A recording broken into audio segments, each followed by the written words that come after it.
Hello. You don't get away that easily. I know.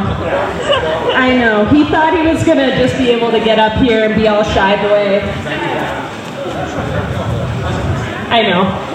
Hi, you guys. How's everyone doing? This is, I'm gonna say, a great fucking turnout. Hi. My name is Emily. I'm the events coordinator for the climbing gym, and we're just so beyond lucky. I feel like that's a good word. Lucky to have John here. So I think the light bulb might be going out. It's gonna be okay. It's gonna work. We might not have a presentation. Shit. Oh, okay. Sarah's the star. Great job. And what I just want to say really quickly is I've heard so many stories from you that not only educated me more about John, because he was, I'm telling you, he was kind of a shy boy, giving me a little bit of information about him other than my personal stalking of him, and the beautiful stories that you all have told me about like living in his home to how he inspired you just made me so proud to be part of this community, and I'm just so happy you're all here. So let's give a big round for John.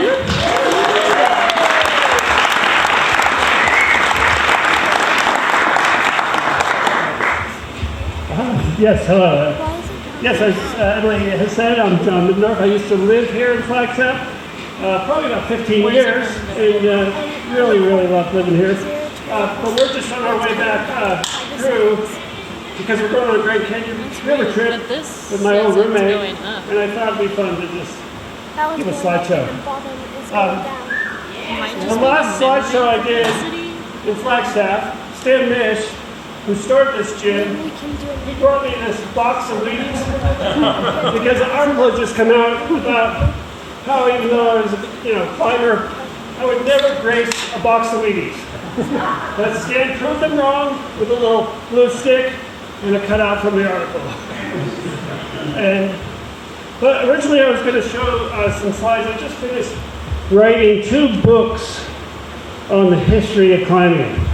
And these are available free as PDFs on bigwalls.net, but I also have print versions, and because I know every author has to do a book tour, so this is my book tour. So I appreciate your attention.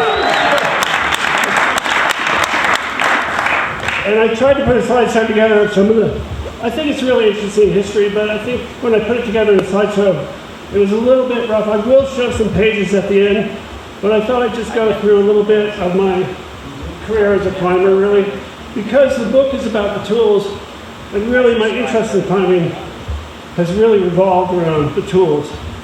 And I'll try to show you about that. So anyway, I started climbing in 1974 at the Telluride Mountaineering School, and this was like sort of a traditional climbing mountaineering school, where basically our equipment was a gold line rope, a couple slings, and maybe a carabiner or 2. And we tied in with bowl on the bike. But with those simple tools, we were able to climb these big faces. This is the Wham Ridge on the Vestal and the San Juans.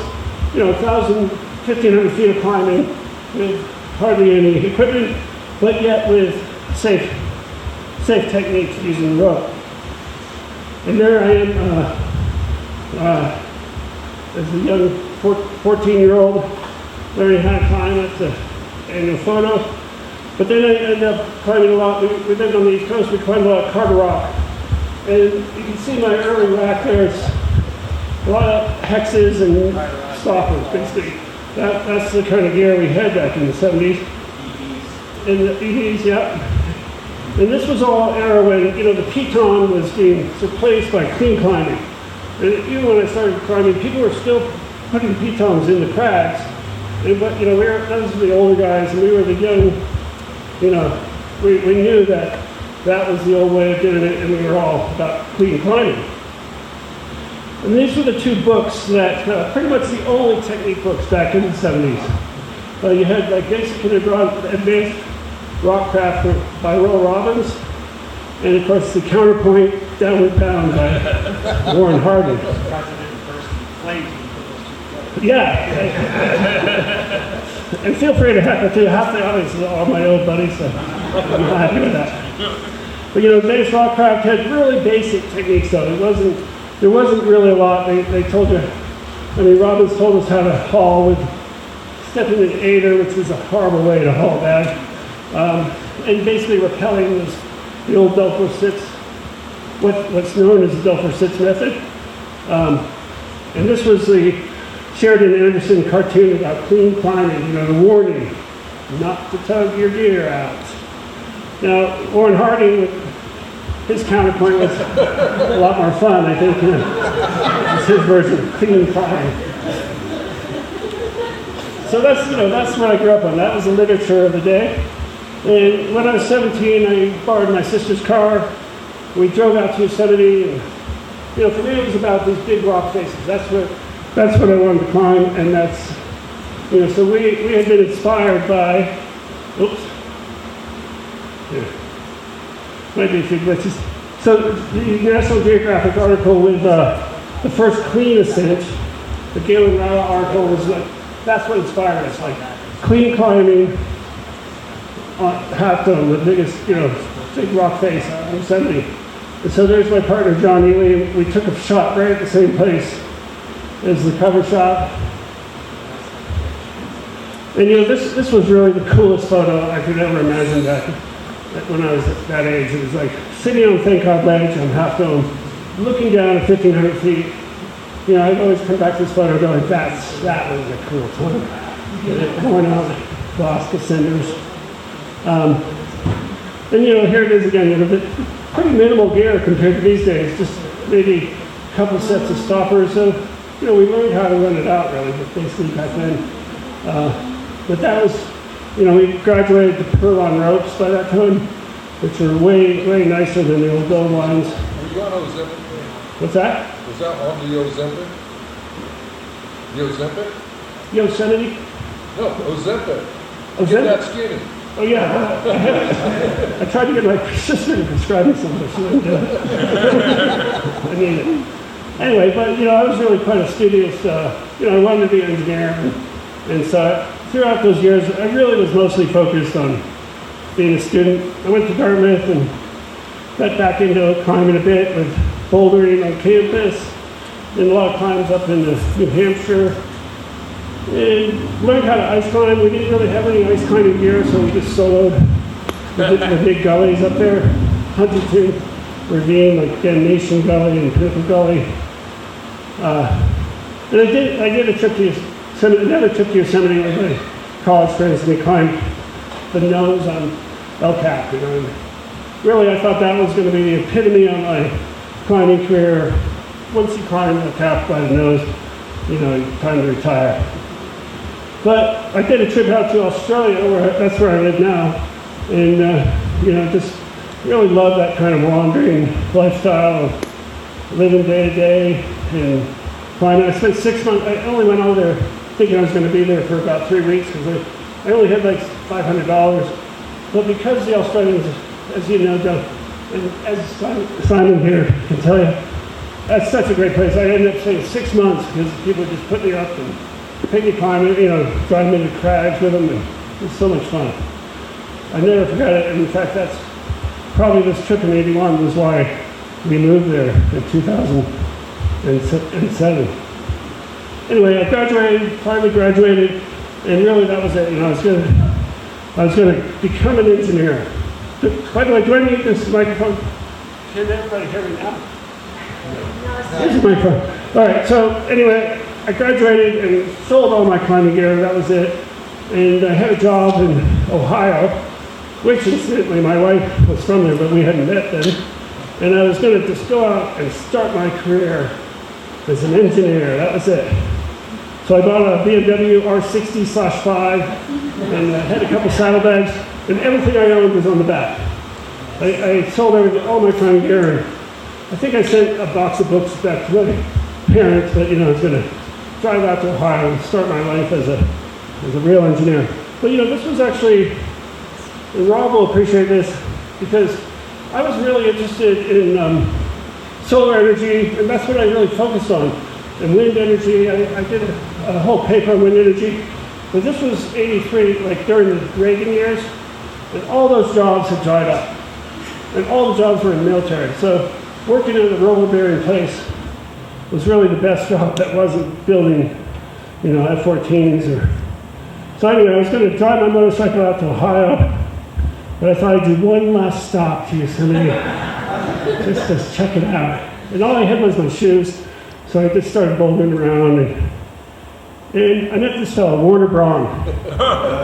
And he was my mentor, yeah. He was a great man.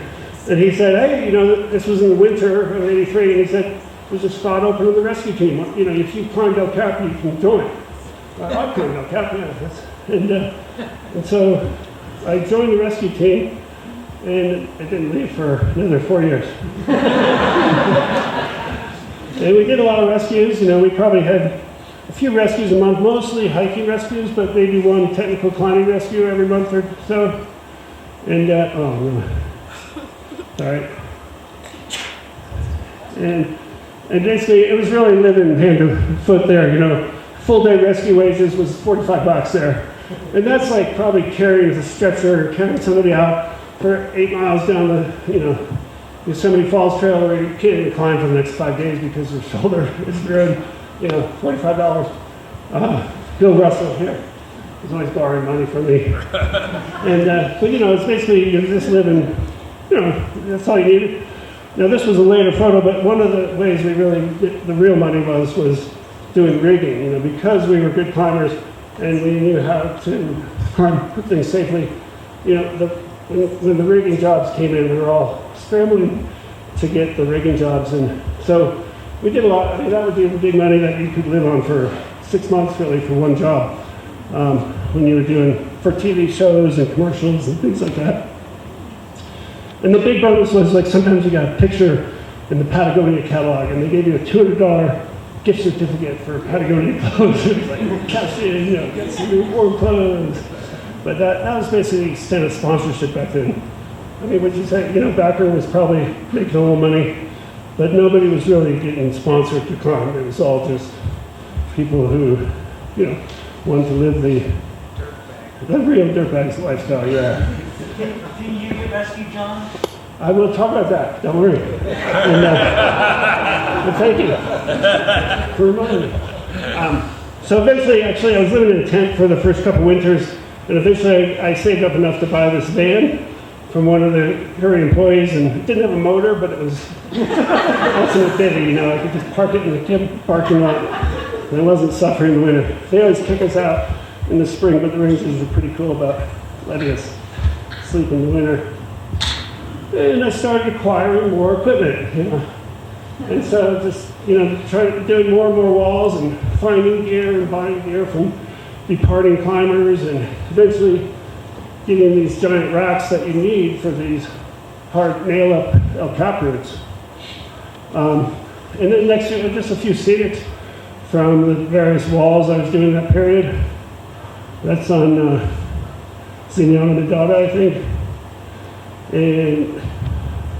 But you know, for me it was like, these were the shots that inspired me, like, oh, I want to get back up there because that's just being up in that kind of place with all that rock around you.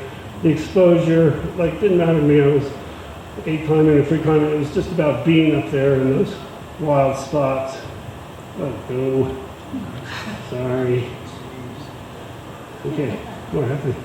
And anyway, eventually, you know, I gained enough experience and technique, and I thought I could do a new route on El Cap. So, you know, this area here is, you probably don't know, but that's the North American, it looks like the North American continent. And none of you had ever looked at this line just to the right. So we called this the Atlantic Ocean Wall, which climbed that with John Barbella. And, you know, that was a real sort of stepping stone for me doing a new route on El Cap. It started out with really loose rock. All that rock has since fallen down. And even when we were up there, it was cracking and groaning and really quite scary, actually. You can see one of us here in the fixed ropes. And then it went through that big roof. I called it Paul Bunyan's roof because this whole block was like, it looked like it was just barely hanging in. Now it's been done probably 100 times now and it hasn't fallen off. But I was I was certain it was going to fall off if I just tapped in that piton one last more tap. And it had some really sporty A climbing. This is now like, oh, what? Oh, She's back. this is now an A2 pitch. But when I did it, I really felt it was like one of the hardest pitches I ever did because it was just like a half-inch crack, and we didn't have any small cams back then. And so basically for about 7 or 8 placements in a row, I was putting the piton, and as I was putting in, the piton I was on would just fall out because it was expanding. And so like it just kept going like that where it never got better. And every piton I put in, like, I was just hoping the one I was hammering on, which I was clipped into, would hold, and it did. But there's a ledge just to hit, so that's the only pitch I've ever really rated A5, but now it's A2. It's small cams. And there's lots of good free climbing up there. I always love just to cut loose on the walls with as much free climbing as possible, but nothing like today's standards, but we did a lot of exposed 510 back in those days. It had a big pendulum. It's a P4 pendulum, which is not really grading, but technical pendulums where you have to swing across and just barely hook onto things. And here's our post-wall Harris shot and Barbella. Now Steve has climbed a lot with Barbella too. Now, okay, back to gear. So in these days, the gear, the way you lived on a wall was you basically were looking for walls that had a nice ledge. This is one of the best ledges on figurehead, that you can find on a tap. But if you didn't have one and you had to sleep because these walls take many days, you had these forest hammocks. So that's when I started climbing. It was forest hammocks was the big wall technology, and they're really uncomfortable. And also, if you get in a storm, especially if you're up against the wall, you just basically get so drenched that you're going down the next day. There wasn't really any way to stay warm in a storm. And then we kind of like acquired these submarine ledges. These were like 40 or 50 pound frames, steel frames, that were actually used on submarines that we'd buy from Army surplus. And then we'd make a bed for them, and we'd get them up to the base, that was no problem. But when we got to the top, there's not really any way to carry them down, so we just huck them off. And there's quite a few stories of those ledges, like flying and chasing people and flipping. Some near misses that you can't deny anymore. Sorry.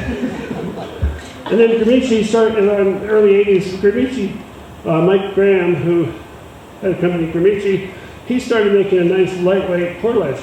You can see it's only 6 pounds, and the fly was only just over a pound. That's light for a portaledge, but yet it's also, I'll show you what happens when you have too light a portaledge.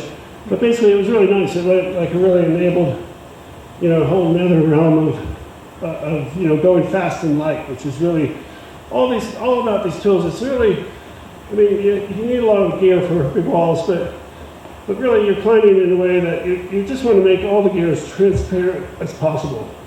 Like you really, and this portaledge was, the portaledge really enabled a whole nother step up in transparency, essentially. But around that time, in 1886, I started going up the south face of Half Dome. And, we all see the northwest face, it's the famous face of Half Dome, but on the back side, it's really not really a half dome, but it's really like a slice of a dome. So the south face is not quite vertical, but it's still a very steep 2,000-foot wall. And we started up that south face. The route actually goes, the route that we're doing goes up this arch and then up this face here. It was the original Harding route. And he had gotten rescued with getting Rowell, like in the early 70s.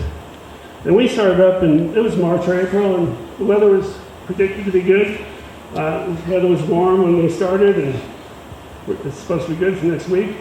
But it turned out like it started getting cold and windy, and one of the worst storms in Yosemite's history Tornadoes were happening down in Merced. Came in and we were basically trapped on the wall. No way we could retreat because our ropes are just solid chunks of ice. You couldn't use them to rappel. It was basically just hunker down and survive.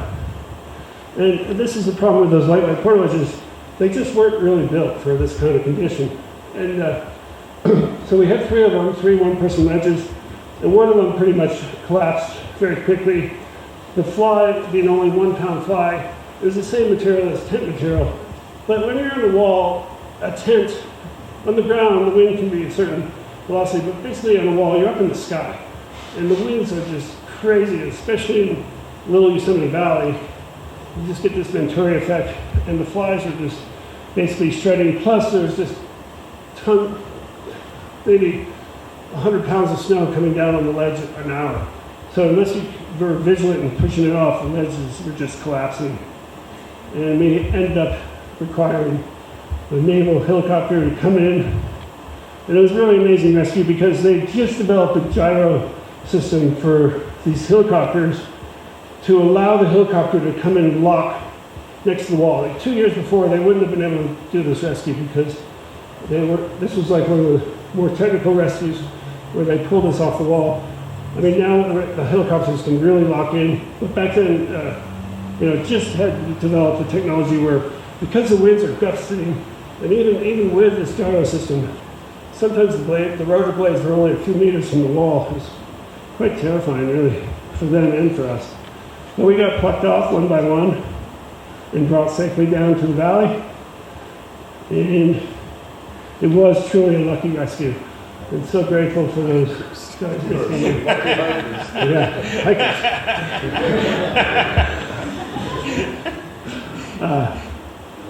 So after that, I moved to the warmer climates. Here, in fact, Arizona. And I really wasn't interested in climbing any more walls. I've been totally humbled by that experience, and that was really, I was terrified.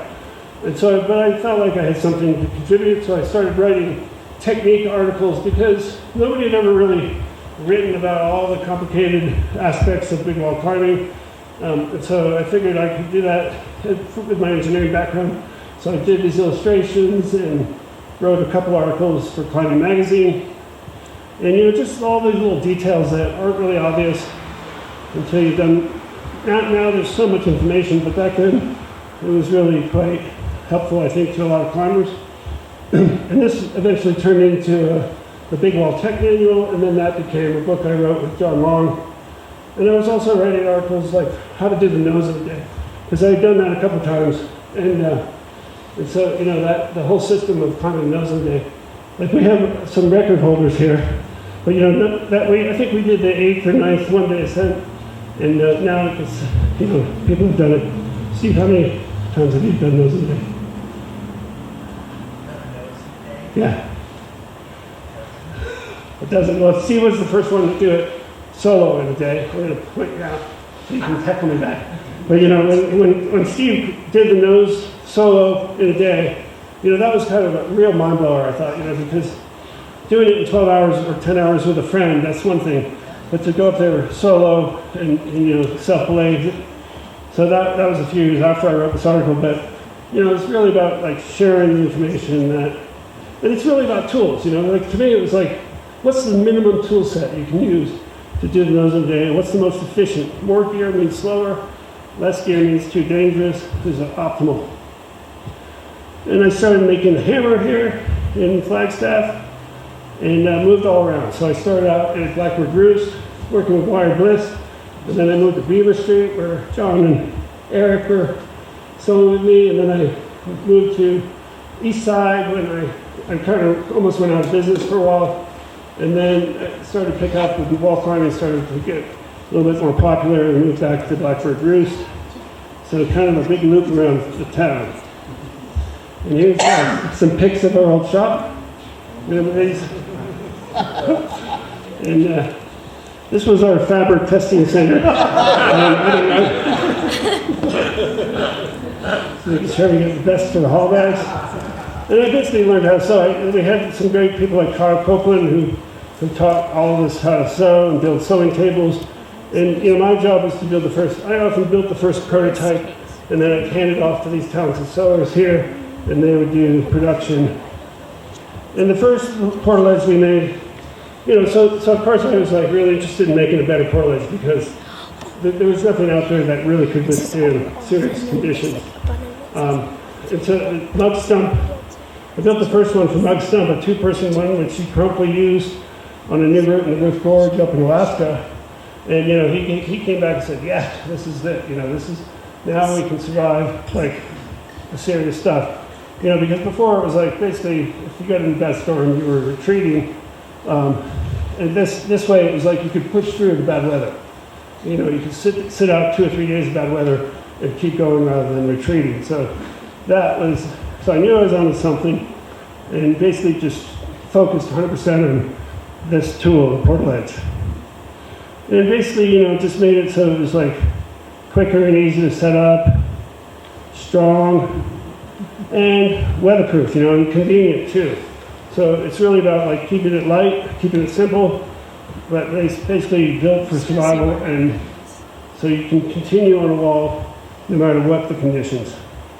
And so, this is an article in Climbing, and it really was a new dawn. I mean, there's a lot of people who are using our gear and just doing these breakthrough climbs throughout the 80s and 90s that hadn't really been conceived of being done before that without recourse to a lot of fixed ropes. So like the big routes in the Piney, in the early 80s and the 70s, people were fixing ropes to get up. And I grew up in the, and here's part of our, this is our team towards the end of the A5 era. You guys remember this photo? Oh, yeah. And, there are a lot more people who were part of it before. Yeah, this is sort of the high point of, we were doing about $500,000 worth of gear a year at this point, $400,000 anyway. And part of that was to do all this stuff, which I really hate this part. You have to go to trade shows and talk to dealers and try to get everything in the shops. And, because basically as soon as we made a product, like the bigger companies would make knockoffs of it. And so you had to sort of play that game, but I really never enjoyed that part of it. So, but also living in Arizona, I just loved all the other things you could do besides, build a business. This is my desert vehicle with my integrated escape vehicle attached to that. This is very used a lot, actually. And you climbed up in the, north of here. And again, here's the tool, like, yeah, really shouldn't climb here, but we wanted to climb it, but there's not really any natural way to climb it, so we shot a bow and arrow over the top, pulled the rope over, Is that Alan? That is Carl Tobin. That's Tobin. Yeah, we used to live here too. Yeah, feel free to heckle or and throw out questions. Anyway, just living here is like have fun, ice climbing, and juggling, and this John Sherman just sent me this photo of juggling the hammers. I got the Thorazine glare going, I'm not sure. And skiing, of course, fantastic skiing here. Stan Mish, again, who started this gym, I got one of the early paragliders from John Bouchard. It's actually one of the first four paragliders that came from, in 1987, that came from in the U.S. And, back then we thought it was a descent vehicle.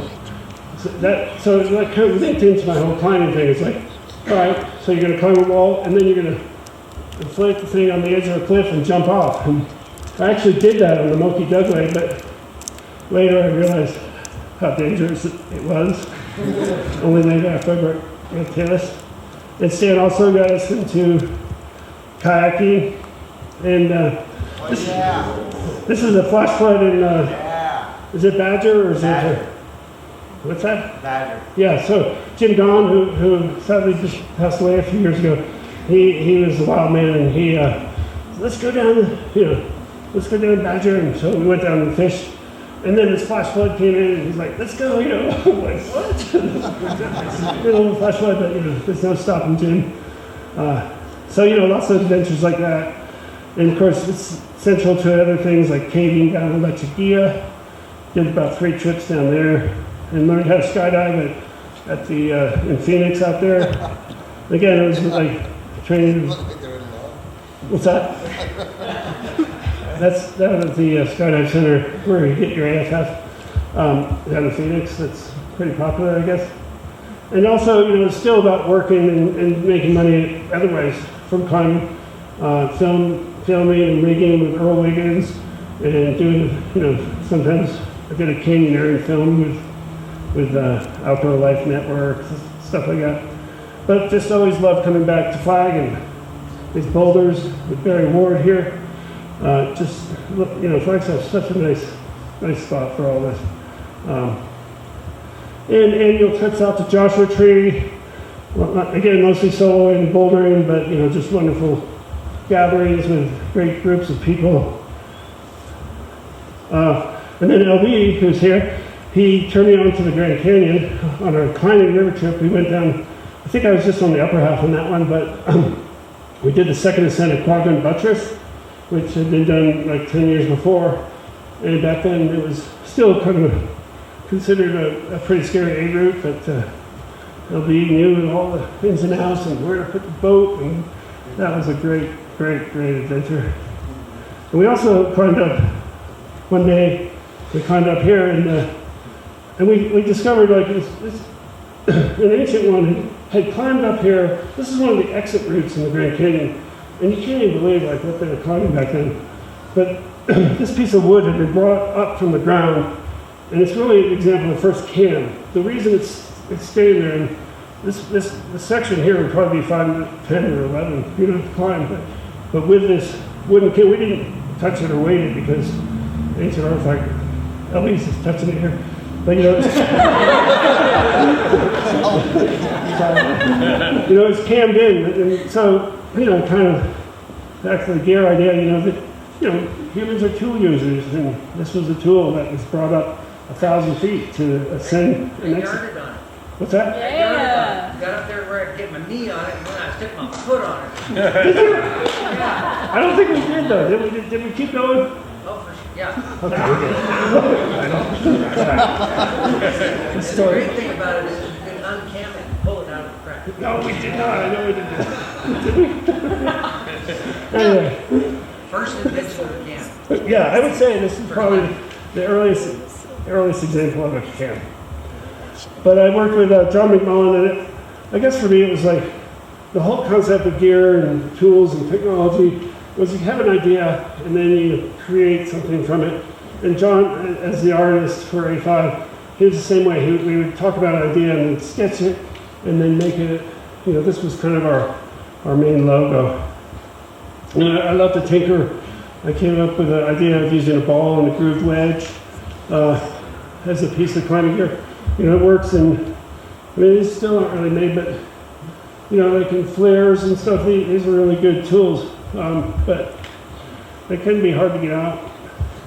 And we also, Bridwell had come to us with some ideas about making the first hooking pitons in North America anyway, but I wrote an article in Alpinist a few issues ago because we thought we were kind of inventing these hooking pitons, but it turns out the Czechs from Czechoslovakia had been making these things since the 40s, and nobody really knew. I talked to some climbers over there, and they go, "Yeah, we just thought you guys were amazing how you could climb without our hooking pitons." Like, we weren't amazing. But now there's hundreds of styles of these kind of hooking pitons, and they really have changed the game and made it a lot cleaner to climb. And came up with a drill holder, just the process of sketch to prototype to product. That's really fun for me.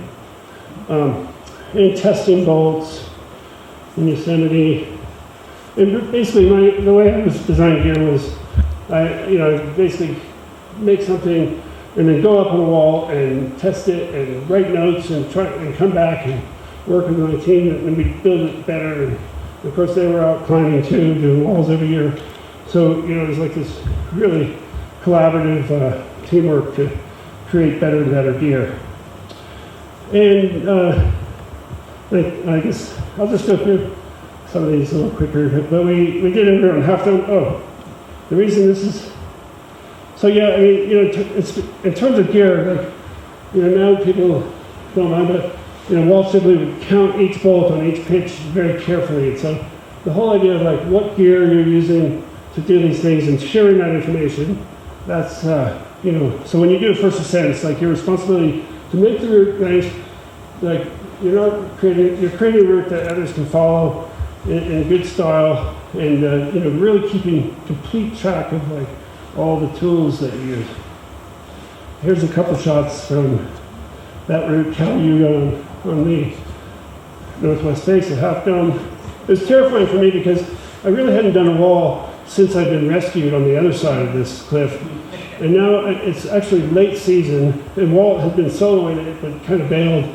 And somehow we had a few beers, and we decided to go back up there, and we spent 7 days. But it's a really gloomy wall, that northwest face. It's like, it's cold, it doesn't get much sun. And so I was really quite terrified just because the last wall I'd done, I got rescued, and so here I was back on the other side. But we had great weather and got to the top. And also up in Zion, being here in Flagstaff, found a lot of routes to climb up there. The Radiator, which is probably the hardest sandstone wall I've ever done. It goes up the center of this buttress, and it's a 2,000-foot wall up there. And this was on the Isaac, which is right next door to it. But I just love that whole geometry up there and the beautiful rock, and just being up there on the Zion rock. I miss it a lot. And this was the climbing we did with Xavier Bongard. We did the Swiss American on the Angel's Landing, and got to the top, and beautiful rainbow. Life is good. But I also was doing like walls in colder climates up in the Wind Rivers, and doing the first winter ascent in Black Canyon. And again, it's like, for me, it was like testing this equipment. Is this gear really good enough? And it wasn't just me. This is Silvo Caro who did it. This was like one of the first routes that really was proving our portages to the next level. This is the Bhagrathi 3s in the India Himalaya. And they spent like 10 days up there and all sorts of weather in one of our ledges, and also giving us a lot of feedback too. And Catherine Destiville, she wanted to solo the Drew, and so I made her a really super lightweight custom. It only weighed about 5 pounds. It was a small single, but she's fairly short, so I just made the most compact, lightest weight portaledge that could possibly be made, and still survive that kind of weather you get in the Alps on the Drew. And she soloed a new route on the Drew, which has since actually been erased from rockfall, but it was a big breakthrough climb. And for me, I knew, like, after doing this route in El Cap in 7 days of being just in storm every day on travel right, we started up, both Steve Poon and I really had a certain amount of time, and so, we said, well, it's raining today, but tomorrow will probably be nice. But every day for the whole time we were up on that wall, it was just this cold, wet sleet. But what I knew was the portaledge was really, you could withstand anything and keep going and not get worn out. And that was good, because then it was time to plan a trip. So I planned this trip with my friend Xavier Bongard. We to the Great Triangle Tower in Pakistan, and this is the Great Triangle Tower. There's always been a bit of confusion. Originally, this was all called the Triangle Tower, like this whole thing. But this has become the Great Triangle Tower, and this is the Triangle Tower now. But when you see it from the Baltoro Glacier, it really just looks monolithic, and so it's just called the Triangle Tower. And here's the view from as you approach it, and you really don't see this whole bottom part of the wall until you get right up close to it. And we plotted a route up this wall. It's about 4,400 feet from the. It's about a 3,000 foot approach up to here, and then 4,400 feet to here, and then another 6 pitches of mixed climbing. And I think I just have a few shots. I have a whole slideshow about this, but I just grabbed a few. But it starts out very steep and beautiful, lots of A4 climbing, and just spectacular living up there day after day. This was actually a really dangerous section because there are a lot of avalanches that were just falling down here. You can see an avalanche here. It looks like a snowdrift, but really that's like big, giant, like TV-sized blocks of ice and snow coming down. That would just knock you out if you were under it. And here's a big avalanche from the left. We just hear them, and we'd wait for a second because you can tell by the Doppler effect if it's coming at you or if it's off to the side. But just constantly fearing every day for these. And then Greg Child had sent me this photo. I don't remember him sending this to me, but he had been on the trainer tower, which is also called Nameless Tower, and he saw this huge, basically the whole face just get wiped clean. And he reminded me, he had sent me this photo before we actually left on this trip, but I'm glad I had forgotten about this photo because we probably wouldn't have picked that line. But yes, and it still hasn't been repeated. But this is Hang on, has it even been done? Because I heard you didn't do it from the sit down.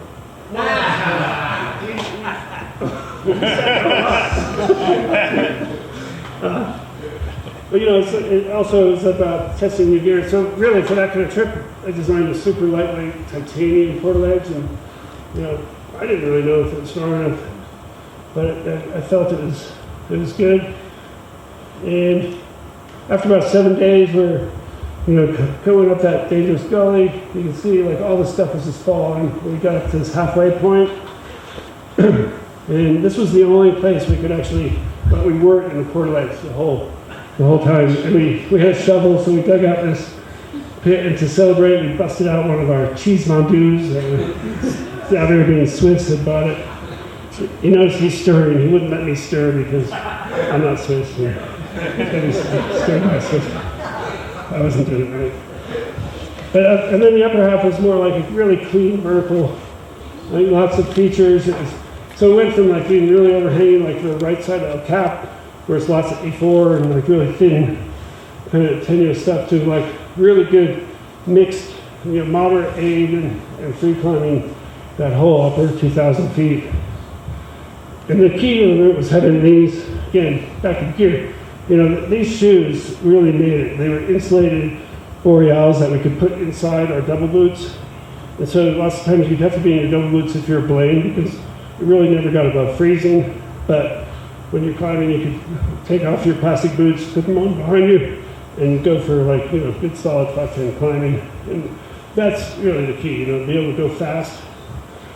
You can't really waste time and just aid the whole thing because it just takes too long and you couldn't really bring all the supplies for massive.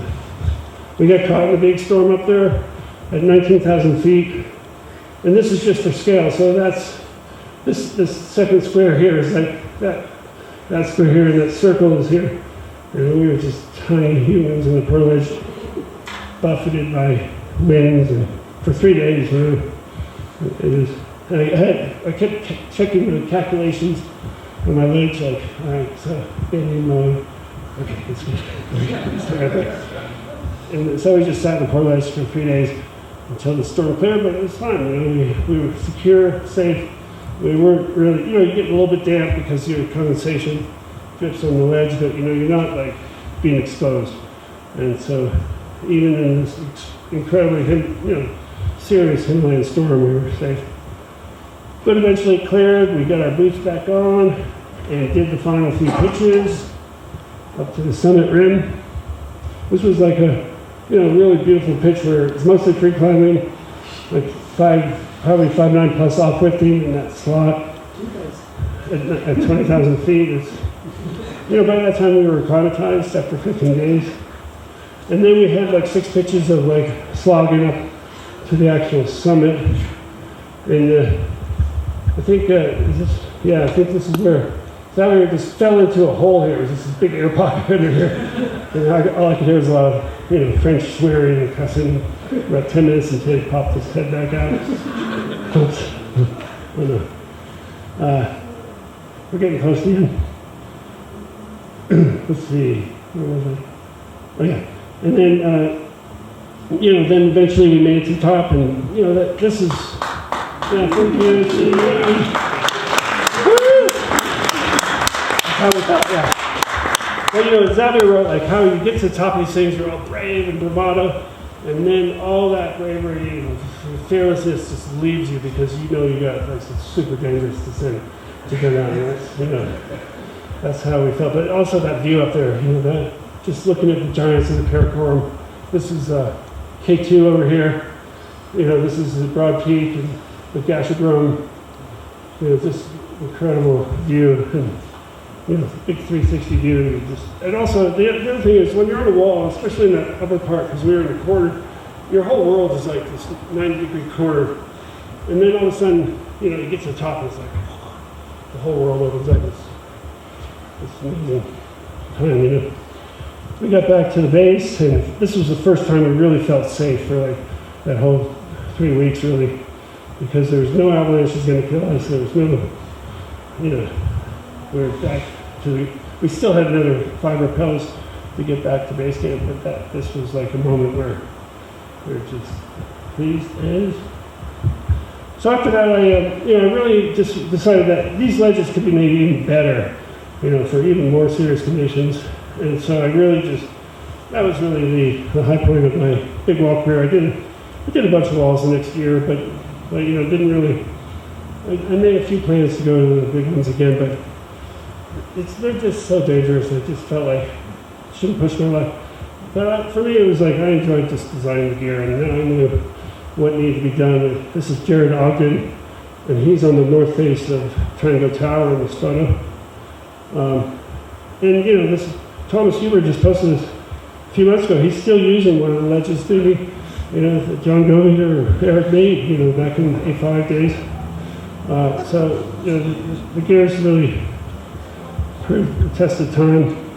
I sold about in the late 90s. I sold the business to North Face. I was really, looking forward to like having greater resources. Worked out for a couple of years, and we really made during that time we really made some super high-tech, expensive pieces of gear, but never really went into production for some of them.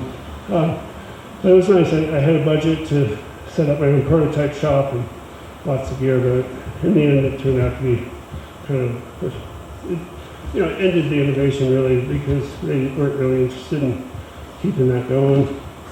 And so I became a river guide. I started working down the Grand Canyon for oars at first, and then for KNX, and just now, this was actually, I really enjoyed this because you still get that same experience of that day after day connection with the wilderness and being out there, but instead of fighting gravity, we're just going with it, And I really, those were 5 great years of guiding down there. That's where I met my wife, Jenny. We were both working down there, and we're about to go back there. It was a reunion trip. Have 2 great kids, and he's growing about 5 or 6 years ago. This must have been 10 years ago, and Remy. And basically, like I didn't really climb really since those river guiding days until maybe about 2015 or so. And I started going to Rapley's where I had been climbing, and because I wanted to give my children a taste of climbing since that had been such a big part of my life. And so by giving them a taste of doing these road trips and going mountain biking and somehow I found myself getting back into climbing too. Of course, beyond the grade 5s, the 5.5s you take your kids on, so get back into it a little bit. And here's Rowan racking up for one of his early leads. Rowan was leading when he was, how old are you? This is my second 12 years old, he did some of his first leads there, and, fearless. Remy also, she's been climbing with us every year. We go back to Rapley's and live that climbing lifestyle for a week or two. Well, also, in about 2017, Don Walken film came out. I really wasn't thinking about designing gear, but there's that scene where Kevin Jorgensen is just like fighting with this portaledge, and I'm like, well, that's a cliff toboggan. That's actually the design that we came up with at A5 here in Flagstaff. We stole it in their face. Eventually went to Black Diamond. And so here's, 22 years later, here's this film where, great climb, amazing climb, but just watching these great climbers struggle with this gear, I'm like, that's embarrassing for me, because that's the right design. And there must be something better. And so I started just to play around with ideas, and I made a frame, and I visited Yosemite, and Warren Brown, who I hadn't seen for 20 years, he helped me sew some parts together and just scrape together some broken stuff. But the frame I built, I was interested in seeing if a hoop frame would work, and it did. And then I set up shop in Tasmania, where we live, and we started tinkering and working with the climbers there, just like the old days of A5. Climbers would come and help out, and so this was really I called this the climber income redistribution program, because we're making portaledges, like these Australian climbers. That's HB there, he's one of the best Australian climbers. And these guys are making money, making portaledges, but we're shipping them to America. So the American wall climbers are basically funding these Australian climbers. And so, but eventually, I think we did make a much better portaledge than what had been before. And of course, I had to test all my own gear. I've always tested my gear. And so Simon Mentz, who's here, he said, hey, okay, you gotta test it. Let's do this wall in Mount Buffalo in Australia. And so he graciously agreed to help me climb another wall after 25-year hiatus. And it's about a 1,000-foot wall. It's not really part 8 or anything, but it's a lot of work to get everything up there. And at the summit, we got to the summit, and he goes, so John, how is this compared to Great Triangle? It was about the same. It was about the same. Anyway, just, bending really opened up a lot of new possibilities. So suddenly I'm finding myself obsessed with portaledges again. I'm like, oh, this is like a moth to a flame. But, I ended up playing around with all sorts of shapes. This is but also finding this was made for, this was sent to Africa for these people who are trying to catch rhino poachers, and they hide by the water holes, because the poachers would track animals from the water holes. And so these anti-poacher folks needed something camouflage so that they could see who was tracking these, beautiful animals that were just getting shot. But basically, started tinkering designs and just realizing a tapered design is really the next level. Sorry. And so this cantilever design, came up with it almost by accident. I was just sort of playing with shapes, but it turns out this is really the next generation, I believe. It'll take a few years to catch on, but it just locks into the walls, super stable, doesn't take up too much room at the blaze. You can actually make it a bit lighter and more compact. Timmy O'Neill, I got him one, and he's been using one. I gave one to my friend Steve. I should have included that photo. But basically, this has been really fun to, I built these from 2017 to 2020. I don't really build them anymore because, and it was fun just to have that experience of working with climbers again. This is some of the Tasmanian climbers. It's just too hard to run a business from Australia though, because you're buying you're importing all your materials, and then most of the products being shipped overseas. But it was, for me, it was about building. I probably built 100 portaledges in those 3 years, and really they've been tested now all over. And Marks has the best portaledge ever. He's used it now in all sorts of different. But basically, I put all this. So I made all this stuff open source now, and there's 4 or 5 small makers around the world really making these, and I do think this is the next generation. A lot of advantages, really. But anyway, so I felt like the idea is mature. Once an idea, for me, once the idea is mature, I kind of was interested in it. Production is just hard, you know. But tinkering, but you have to produce to really, producing is really part of the tinkering process. Like ideas are really a dime a dozen, but until you've actually made batches of them and figured out like all the details that really need to be worked out, you know, it's pretty theoretical. But you know, when it was appearing on these magazines and cover the big old guide, you know, I thought, okay, the design's mature, it's ready, you know, hand it off. So anyway, yeah, it's all open source and people can use the design. I think it will, you know, the bigger Black Diamond just came out with a ledge that's very similar to that earlier 2017 rectangular ledge. And I think hopefully, you know, they'll start making it like this too. Because it's just a nicer way to live up there. But one of the other things I've been doing is, instead of making it for climbers, I've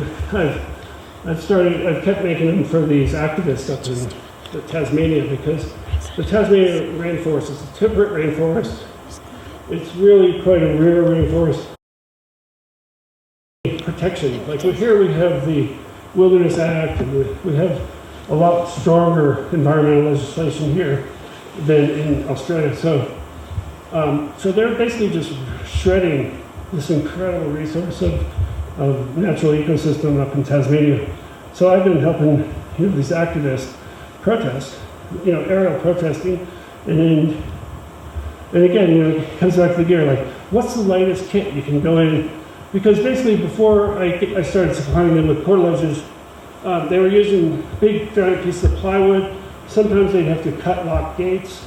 And of course, every time they did any sort of like damage like that, the papers would, you know, the papers are pretty conservative. They'd be like, you know, activists vandalizing government property because, you know, they're cutting lock gates because the actual coop where they're cutting might be 20 miles in the forest, so they're blocking off these roads, public roads.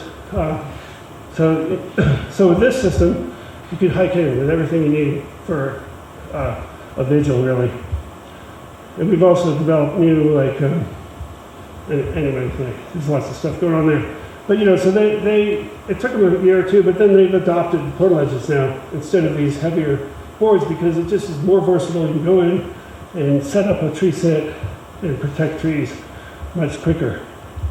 Now they're all getting confiscated by the police, and so I've set up this whole shop, just like my shop, our old AFA shop, at the Bob Brown Foundation, and that's one of the organizations that really is defending some of the wilderness, because, you know, basically we've designed it's through a whole collective here. We've designed a portaledge that can be built for about $120 US.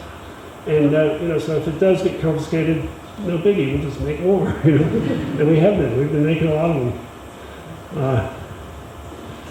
And they've been used for all sorts of, you know, protests to protect trees. And really the idea here is to gain, there's two reasons to do it. One is like, we're gaining public awareness of what's happening out there, because really they're just like, nothing to see here, you know, everything's fine, because often they'll just leave like a 10-meter strip of natural trees, but then they'll rip out like hundreds of hectares of this like ecosystem. So unless you're really active, you wouldn't really know. But the other reason is like, it's all done by contractors, and if the contractors know there's going to be protests, they're staying away from these coops. So that we're actually really starting to gain some progress here. It's still a long way to go. This is Tina. Her story is she built her own portaledge, and then she spent 71 days, you know, protecting this area that's being threatened by a mining tailings dam. But you know, this is my last slide, really.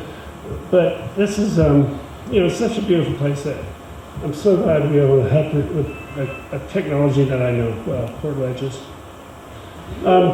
So, as I said, originally this slideshow was my book tour, but you know, I guess what I wanted to try to explain is like, I've written a couple volumes on the history of tools and techniques, and it goes back to the 1800s, and you know, it wasn't so. My experience with designing portaledges, you know, was like, well, how did all these other things get developed? Because when you read history, it's like all of a sudden somebody gets brainwashed. It happens, but it's not that way, you know. And And from doing a lot of deep research, you know, I've been able to uncover a lot of new history about how tools were developed. And when you look at the climbing history from a tool perspective, actually it's like a really interesting picture that develops. So these books can be downloaded for free on bigwalls.net.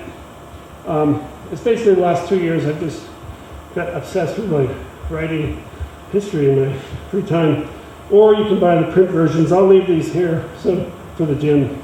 But there, you know, there's just stories about how, you know, climbing went from like this certain depth to like the whole debates about pitons, and this was like, you know, just interesting characters like Tita Piazza, an Italian, and I wrote an article that's actually in the American Alpine Journal about him. And I always saw these pictures in Australia, in the Australian Natty pub, you know, of these climbers all spread out. And then I always wondered about that, but that's exactly what the technique was. Like, instead of all one person climbing, one person belaying, the whole idea was people inchwormed up, and when they got to a safe spot, they just held on tight. So only one person was moving at a time, with the idea that if anybody did slip, you know, the other people would be able to catch them. And all sorts of interesting characters of forgotten heroes, like this guy Max Strumian is Italian-American, and not only did he like develop new techniques for plasma, which saved hundreds of thousands of lives, but you know, he was doing these early, really highly technical routes that were not acknowledged at the time. You know, basically because they used pitons and the Canadians didn't like pitons, you know, you don't ever see these routes in history books. But you know, through this research, I was finding out more about it and wondering why it wasn't, you know, why these routes weren't, you know, why they aren't in these modern history books. But he, you know, he was a proponent of using pitons, which was basically, you know, how we climb today. We climb with, we're not climbing suicidally. We want good protection, and that was the era. And then also about how the early American developers, and a lot of new stuff about the women climbers of each era, you know, and, you know, really, to me it seemed like before World War I, there was, like, climbing was a much more egalitarian activity, and then in the 20s and 30s, it really got, you know, during the rise of fascism, like women kind of got written out of the history, and so just discovered a lot of fascinating stories, and working with all sorts of historians and, you know, sharing information. Miriam Bryan, I have quite a bit on her, and that should be another article in the Alpine Journal, the British Alpine Journal. And if you're interested in technical aspects, I have lots of stuff about the engineering aspects in the book too. And just like people like Leonard, who is not only a great environmentalist, but you know, he personally put his neck out by testing how to catch long falls, and you know, you hear these stories were also in the literature before, but there was never sort of the full story about what they were doing. And so, you know, through interviews and doing deeper research, I think I've uncovered a bit more. Shiprock, you know, how the big, anyway, all these stories are in the book, and finding out, like, just all sorts of stuff that I never knew. And so for me, it was just like really about learning and all these futuristic tools that some of course, like Dean Potter did all some of these, and suction cups still haven't been developed. It's only a matter of time. And this is the last slide. So, you know, and then like the books only go up to the 50s, where there was another collaborative era, you know, where people were really working together and sharing information. You know, I think it's very competitive now. It's really hard for a small business to really get in, but there's been eras throughout climbing history where, you know, everybody was sort of sharing information to advance the sport by, you know, using tools and techniques. So that is my presentation.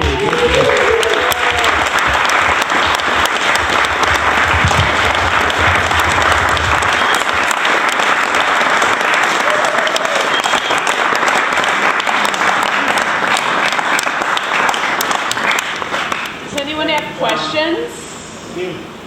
came out, like how were they perceived by people? What did people were like this is gonna be better, or people were like this is gonna get stuck? Yeah, exactly. Like was there a controversy there? Yeah, absolutely. And you know, like that's what's interesting. Like you can go in any era, you know, and it's like there's debates about that kind of thing, pluses and minuses, and you know, this is a repeating kind of thing. But for sure, I mean, there's like, those are bad. In fact, you know, Tom Frost actually went back, you know, in the 90s and started making straight stoppers again because nobody was making them, and he still believed that was the best size. So he started a company called Frostworks, you know, and made straight stoppers again. Because they are the best. Yeah, I mean, I like them. Every curved stopper I had is one I got from somebody else. Well, I'll leave these books here for Jim. So, this is actually, it's funny because this is the original whimper hook. And, you know, nobody knows about how big the whimper hook was because there's only one illustration. But, you know, Whimper was a climber in the 1800s, did the first ascent of the Matterhorn. And he had this hook, and it turns out that they were using these hooks mostly for descent. So they'd climb up things and they would put these in ledges, and they'd have a short 15-foot like line that they could down climb on. And so they could just pull it off and reuse it. It wasn't really an aid tool for ascending, it was more of a descenter. But I worked with Moses, who makes the beaks now, and he made me a set of these. But I was thinking we could do a trivia contest and get one out of whoever. That's good? Yeah. All right, so I'm going to ask you a question. Let me see. Yeah, I thought since we had Miriam O'Brien, we could do one on her. So, does anybody, who can tell me the name of the route that Mary O'Brien did on the Torrey Grande in 1927? The O'Brien route. What's that? The O'Brien route. What? The O'Brien route. Nope. The North Bridge. You're close. Nope. You know what it is that one? 1927. Okay. It's called the Via Marian. But, how about, all right. Who can name two contemporaries of Mary O'Brien in the 1920s, two women who, I have a list of 7 in this book. No?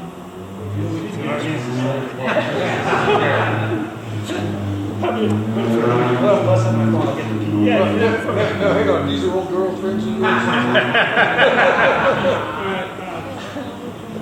All right, who did the first set of lizard head? Pete.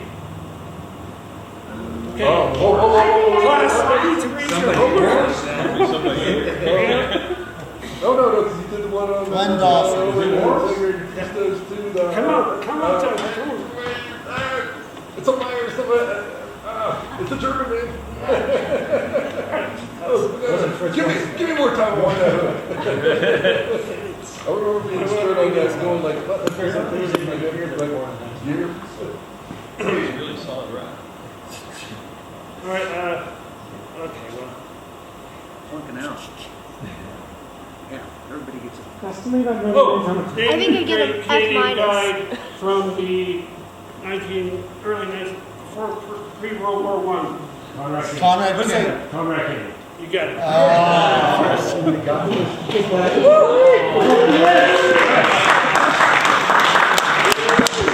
That's it. Ellinger. What was your name? Felix. That's good. Good job, Felix. All right. Was that Ellinger? Who did Lizardhead? No, it was Ellie. Ellinger. Oh, yeah. What year? 1913. And if anybody has more questions for you, like what's the best way to get a hold of you?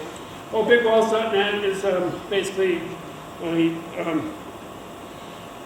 basically I post everything I do on bigwalls.net. And your Instagram? Instagram is there for now, but yeah, John Middendorf 4. And I'm very, social media comes and goes. But bigwalls.net, I have my email address.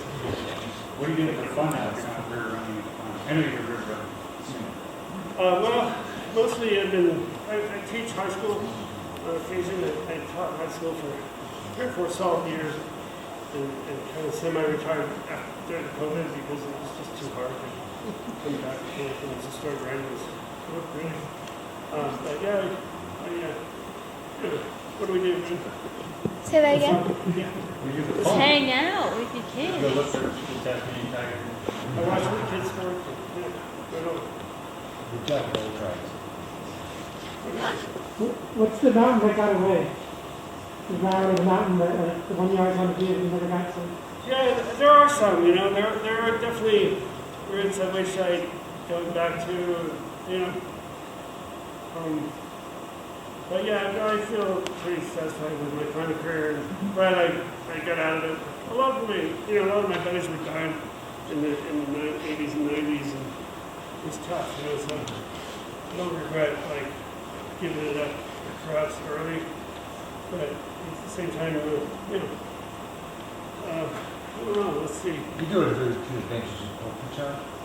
Yeah, Paul and I have been doing some fun stuff, and just like annual trips to Simon's been, sort of being a mentor to our family. He's using shape. We'll be first to rats. Being a dad. Tell us about your newsletter. What's that? Tell us about your newsletter. Oh, well, it's pretty much done. So, I'm not, this is bigoldgear.com. And basically, that's the research. It kind of started, like Paul Pritchard, he goes, hey, we should write a book.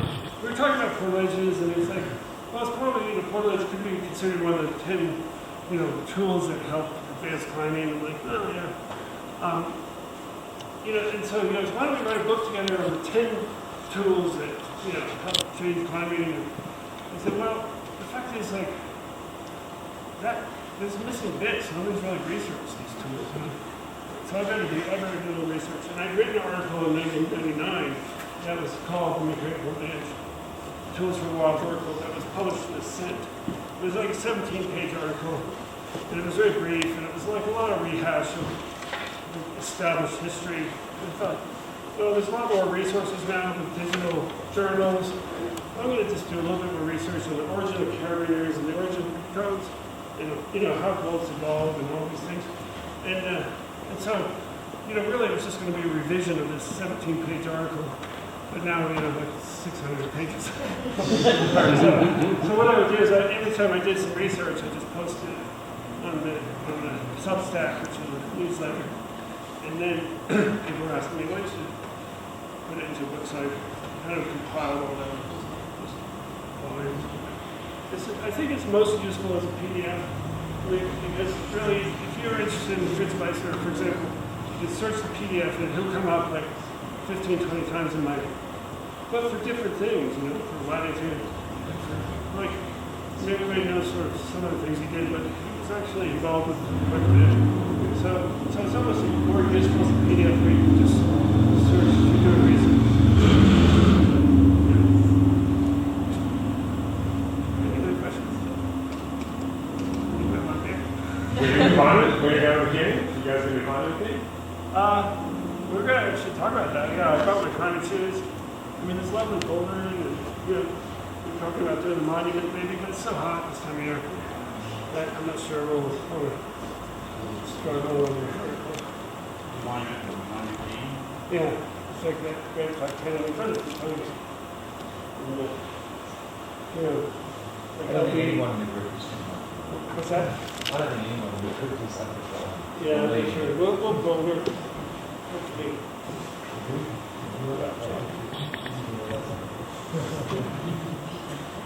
Yeah. Thank you. What's your take on the inflatable rigid portalage? I think it's good, yeah. I've actually worked with Nathan, yeah, I really think, I wish I had that back in the day for certain climbs, I think it's really useful for, if you're doing it, especially if you're doing a push climb or you're just going to be 1 or 2 nights. I don't think it's really suitable for, some climbs where you need to, cook and organize gear, and, but I still think a rigid frame portalage is still, a vital tool for some next level climbs.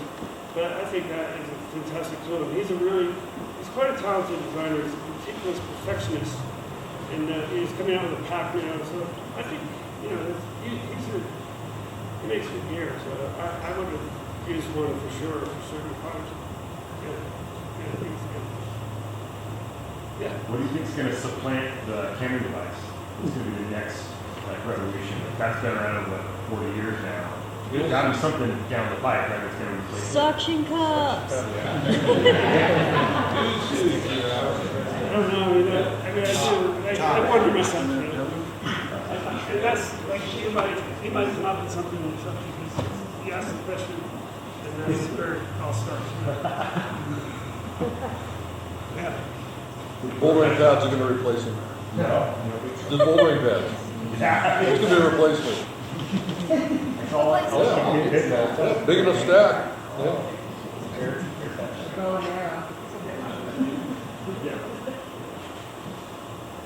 Well, thanks so much, everyone. Yeah, I really appreciate you coming.